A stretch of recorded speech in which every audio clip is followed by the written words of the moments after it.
Hey everyone, and welcome back to the 7 Sage Law School Admissions Podcast. I'm your host, Jake Baska, 7 Sage Admissions Consultant, podcaster, and blogger, and we're recording this episode in late January, and this is probably going to be released in early February. So it's winter, probably depending on where you are in the country, it's dark and it's snowing or it's sleeting, and it's one of those times a year. And what that also means is that if we've kind of hit that, like, the shine has worn off from the holidays and we're in the teeth of the winter season, that also means it's really the biggest time of year for admissions decisions to come out from law school admissions offices. And to this point, we've been seeing waves after waves the last couple of weeks, and this is really likely to continue unabated through the end of February into the beginning of March. So kind of on that note, in today's episode, we're going to offer some words of advice for a particular subset of decisions: waitlists. And that's not because waitlists are, we want to give preference to those guys. It's because, if you're admitted, it's pretty clean and easy to understand what that means. And actually, we're going to be back in a couple weeks to talk about what to do at admitted student visit programs and things of that nature. Also, being denied admission is another thing that's, it's easy to understand, if only on the surface, admittedly, that, the decision is nope, it's final. But we also acknowledge that's just on the surface level, because underneath the surface, a little bit deeper, it may take a little bit more time to understand and to process. And you may be asking things like, why? And no. And that's a conversation for another time, obviously. Okay. But being on the wait list is kind of like being in limbo. So they kind of like me, but they clearly don't like me enough. So what's up? What do I need to do? So let's take a couple minutes to break that down for you, because, again, as the decisions are coming hot and fast at this time of year, I've certainly been hearing from a lot of the clients I work with, gosh, what does this mean? What do I do? What can I do now? What's the plan for going forward? And hey, very common at this time of year. So first, as far as what is a wait list, at its most basic, this is an enrollment management tool to help ensure that as an admissions officer, you enroll the right number of students at the end of the admission cycle. So admissions officers have tons of data at their disposal to help direct their decisions really at a macro level, okay? But at the same time, nothing is ever 100% predictive. There's always a certain margin of error baked into things. So it's really not as simple as saying things like, hey, we want to enroll 200 students, and last year we had to admit 600 students to eventually enroll 200. So let's just admit 600 again this year. The reason, what happens with that is it's never that simple, because you could end up with 190, because maybe things are just a little bit slower this year for you guys. On the other hand, you could end up with 215 instead of 200, and you may not have space for everyone. So, and these are just due to independent variables. And for example, one time when I was working in law school admissions as the director of admissions and financial aid at Notre Dame Law School, we had one of our big visit programs for admitted students, and it was in March. And it was, it's March. It's Notre Dame, so we're in northern Indiana. And normal March in northern Indiana is could be 45 degrees and sleeting. It could be 65 and sunny, and everything in the middle is certainly possible. And it was one of those rare weekends when it was like 70 and perfect. And it's that time of year when the trees are blooming and the flowers are blooming, and everyone on campus is so happy. Everyone's coming out to just sit on the quad and soak in the sun. And only later did we realize, as we're looking at data from our deposited students, like, wow, this year for our admitted student programming, we cleaned up of the people who visited, so many more of them deposited than usual. Oh, what happened? And we thought back to, that was that weekend when it was perfect. And these poor visiting admitted students probably thought, it's like this every weekend in March in Notre Dame. And it most definitely is not. Okay. But that's the point. You could have one of those years where you admit 600, you end up a little bit low. You could have one of those years when it's 70 and sunny when everyone visits and they think this is heaven on earth. And so you end up with 215 and you don't have space for everyone. More so, even just looking at those raw numbers, admit 600 to get down to 200. This isn't taking into account what those raw numbers represent. So what stats are you shooting for this year? Is this a group that has a higher LSAT than what you're really targeting? Where are they from? Are they from close to you, where presumably they're more likely to accept your offer of admission? Are they from far away and they're less likely to accept their offer of admission? How are your scholarships compared to the peer schools that these students are likely also considering? It's things like that. There are a lot of different variables here. But a key to all of this is that schools really want to avoid over-admitting and thus over-enrolling. Now, why is that? Because you may have gone to undergraduate institutions where it's like, if we have more people than they're expecting, they can fit them in the dorms, they can get off-campus apartments, whatever. Law schools are different, okay? And let's start at the basics. So we don't want to over-admit, because once people are admitted and once they deposit at your school, once they accept that offer of admission, you kind of sort of can't get rid of them. It's like inviting people to a party. Once you invite them, once they RSVP, you can't disinvite them. You just need to make sure you have enough food and space for everyone that's coming. And then that's the key here, space. Most law schools have a preferred enrollment number. They also have a max enrollment number. That preferred number is dictated by things like the faculty's preferences, by information from the career office about outcomes, like how many students, how many graduates do we think we can support and help them get jobs? Okay, because we can do that for 180 students. Yeah, we could probably do that for 190. I don't know, 200 is pushing it. 200 is pushing it. Okay. Also, how many seats do the journals have? How many seats do the clinics have? Because if you enroll too many people, you're watering down the opportunities for these students to take advantage of everything that school has to offer. And you also have to keep in mind preferred figures for tuition revenue. How much tuition do you want to bring in to help finance this whole thing? Okay, so that's the preferred number. The max number is literally a math equation, okay? It is how many sections of 1L classes do we have, and then multiply that by the number of seats in our biggest classrooms. So for example, if we want to have 4 sections of our core 1L classes, criminal law, contracts, torts, constitutional law, civil procedure, etc., if we want 4 of those classes, how many seats do we have in our 4 biggest classrooms? Because typically these classes are taught at the same time, their finals are offered at the same time. And so if you go into your classrooms and you find the 4 biggest classrooms, there is a maximum of 200 seats in those 4 classrooms, then that's your biggest 1L class. That is the maximum number, okay? And so admissions officers want to hit the preferred number for enrollment, but they must not approach that maximum number. That is like red lights flashing. They do not want to get close to that because, again, they can't unadmit people. They can't unenroll people.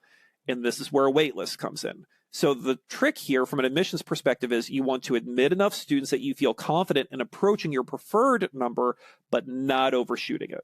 Okay. Now that's background information because that helps set the stage for, so if you're on the wait list, what do you do? Okay. So let's turn to that. What do you do? And let's begin just with a caveat emptor, a warning. This is general information. So the rule of thumb is always, if a school gives you their own instructions or their own timeline, if they mention on your waitlist decision letter, here's what to do. If they have a waitlisted student website where they give rules and instructions and timelines, then do what the school tells you to do. But obviously keep listening and hit that like and subscribe button here. Obs. But do take this just as general information. Okay, and let's begin with timeline. So again, we're recording in January, lots of decisions coming out. It's a very human, understandable, visceral reaction to get a waitlist letter and to immediately go, what can I do? There's something I can do right now. And really, you don't need to rush anything. So if you want to, it's always appropriate to send a quick note back to the admissions office to acknowledge receipt of that decision, to thank them for taking the opportunity to review your application, and to mention that you look forward to further consideration down the road. You can always do that, just super, super quick note, and it really just has to convey that. Thank you for taking the time to review my application. I appreciate the decision. I look forward to being considered for possible, enrollment off the wait list, and I will be in touch to provide further information down the road. Thank you very much. Sincerely, boom. You can send that through email. You can write a letter to do that. It's all totally fine. but you don't need to do anything much past that for right now. Because think of it this way, if admissions officers are using the waitlist as a way to ensure they don't over-enroll, then by definition, they are not going to do anything with their waitlist until after their deposit deadlines. So we mentioned depositing and deposit deadlines a little bit ago, but if you invite someone, if you admit someone, you have to give them a deadline by which they have to accept that offer. Okay. And typically, that's what we in the biz call a deposit deadline, because you are not only filling out a form that says, I am coming to your school, I plan on coming to your school, you are actually paying a deposit to hold a seat. Maybe $100, a few $100s, something in that nature. And that deposit deadline right after that, that is the earliest that a school will know if they have seats available. And a factoid that I've mentioned on other podcasts, but just to reiterate it here, we're a deadline-driven culture. So what I found in my time in admissions is that the vast majority, sometimes as many as 3/4 of your incoming deposits don't hit until the 2, 3, 4 days right before your deposit deadline. So if your deposit deadline is April 15th, if it's April 9th, and you only have 20, 30, 40 deposits, that's actually pretty normal. And it would be pretty normal if in those next 4 days, if you got 120, 130, 140, it happens all the time. Just because we're deadline driven people. If you tell me that my cell phone bill is due on the 1st, I set up my auto pay for the 30th and the 31st. That's just how we go. Okay. So again, point being, schools will not know if they are going to their wait list until after their deposit deadline. Now, there's one notable exception to this that we've seen over the years, and this is UChicago law, where historically they've started a little waitlist activity as early as March. You can also verify this on websites like Law School Data. If you go in years past, and if you sort the applicant group by people who were not only admitted, but admitted off the waitlist. So UChicago is a slight difference here. But again, the vast majority, they're going to wait until after the deposit deadline. And when are those deadlines? They are typically April 1st, April 15th, and then April 30th / May 1st. And there are no hard and fast rules here. The only guidance that schools have is not a hard and fast rule. It's guidance from LSAC, the Statement of Good Admissions Practices, that states that schools should not require a deposit deadline earlier than April 1st, other than an early decision process. So that's why you don't see deposit deadlines any earlier than that. But usually, what I found professionally is that the breakdown is typically the T14 are the most likely to have April 30th, May 1st deposit deadlines. Then, kind of that selective next cohort down, the T25, the T30, the T40, it's pretty normal to see April 15th-ish deposit deadlines. And then schools ranked below that who maybe are a little less selective in their admissions process, it's pretty normal to see April 1st as their deposit deadline. Okay. So the next time you want to send something to a law school is really right around that deposit deadline. So if I'm a school with an April 15th deposit deadline, I'm not going to consider anyone for possible admission from the wait list until April 18th or so. We got to get to April 15th. We need to let a couple days pass after that to let the dust settle. So April 18th.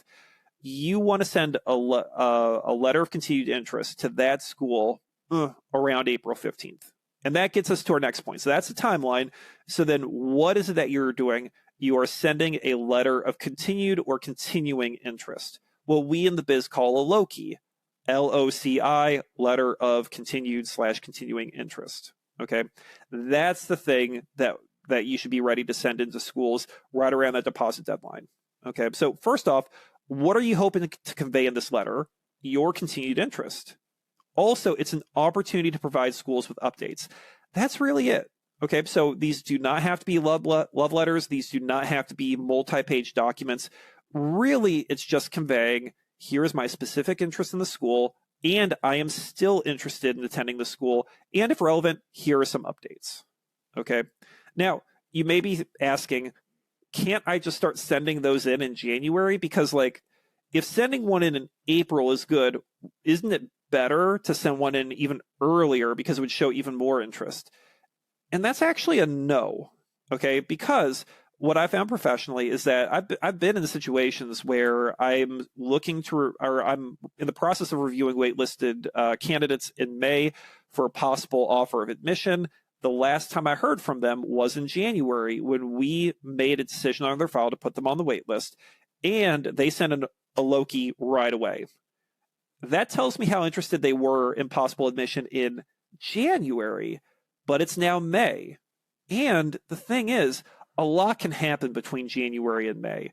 You've received other offers of admission, you have received offers of scholarship, you've visited schools, you've made some new friends at those schools. Heck, you've deposited at a school, maybe you've made a deposit on an apartment and you have a roommate lined up, and things are just simply different.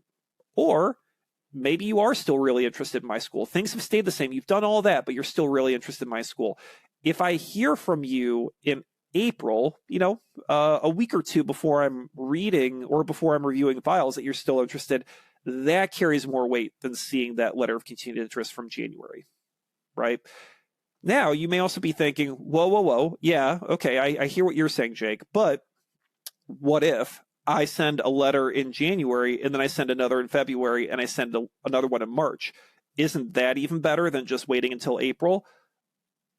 I mean, it could be. Okay, but what I've found from experience is that most people have about 2 or 3 Lokis in them because you only have so many things to say. Think of it that way.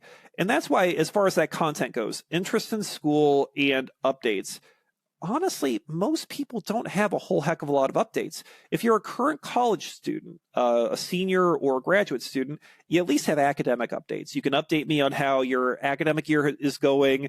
And then if you send me another letter in June, you can let me know about graduation, your final GPA, final transcript, etc.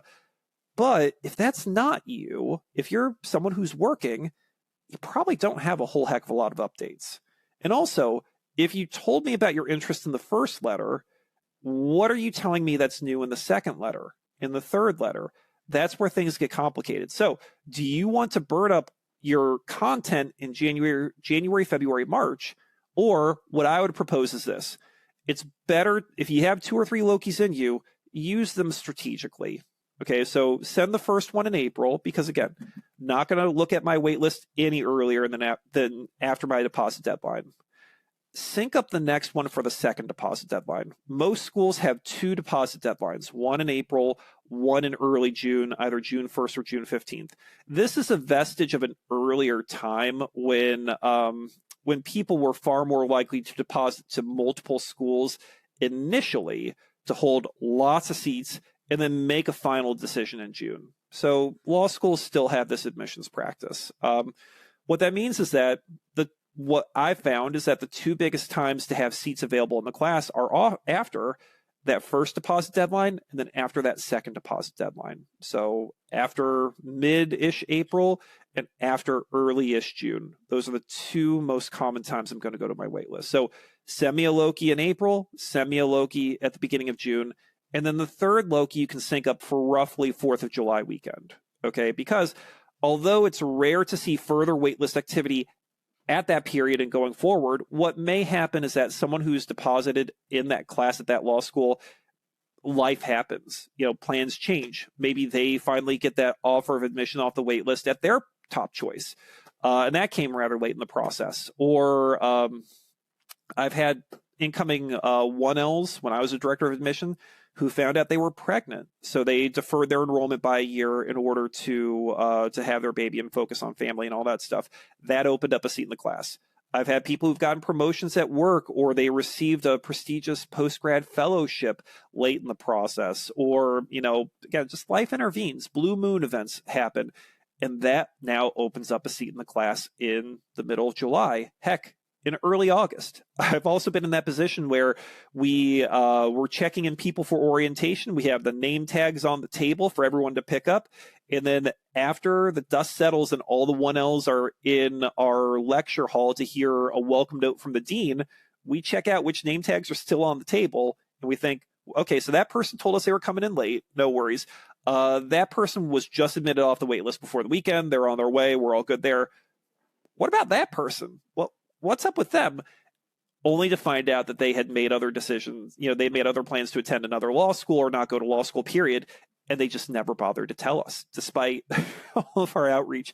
So, that last minute waitlist offers don't happen because admissions officers want them to happen. It happens because seats become available at that juncture. But anywho, point being, if you go into this process thinking 3 Lokis, April, beginning of June, July 4th, that gives you things to think about. Okay, so it gives you concrete times to offer those letters. And also, it prevents you from going overboard.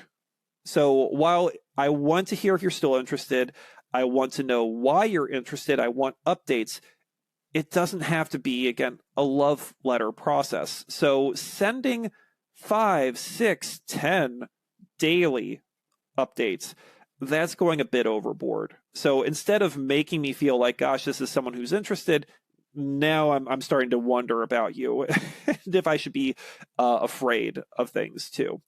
And additionally, regarding the Lokis, I want to make sure that you understand what are going to be the considerations for possible admission off the wait list, because this also, I think, it's less about strategy. This is more about setting expectations.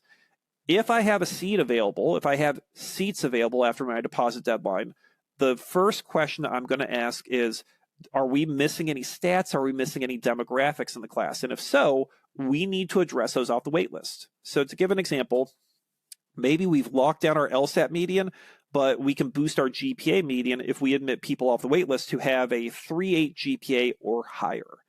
What that means is if you have below a 3.8 GPA, even if you've written me 5 Lokis and, clearly you're super interested, it's just not going to happen because we need to address this statistical matter with waitlist admission. Or, as far as demographics go, if we look at our deposited cohort and we find out that we are 95% female, we probably need to give some preference for admitting and enrolling men off the wait list. And again, there's probably some statistical need we need off the wait list too. So I offer that to set expectations. You can't control any of that. And that's also something that law schools cannot predict that they are going to need or not need. They can't predict whether they will have seats available off the wait list. And most importantly, they also can't tell what they're going to need. Okay, so again, hopefully that'll set the expectations also for your Lokis, that the Loki isn't going to override those base needs by the law school. And if you can't control it, don't worry about it. Just provide your Lokis, you're good to go.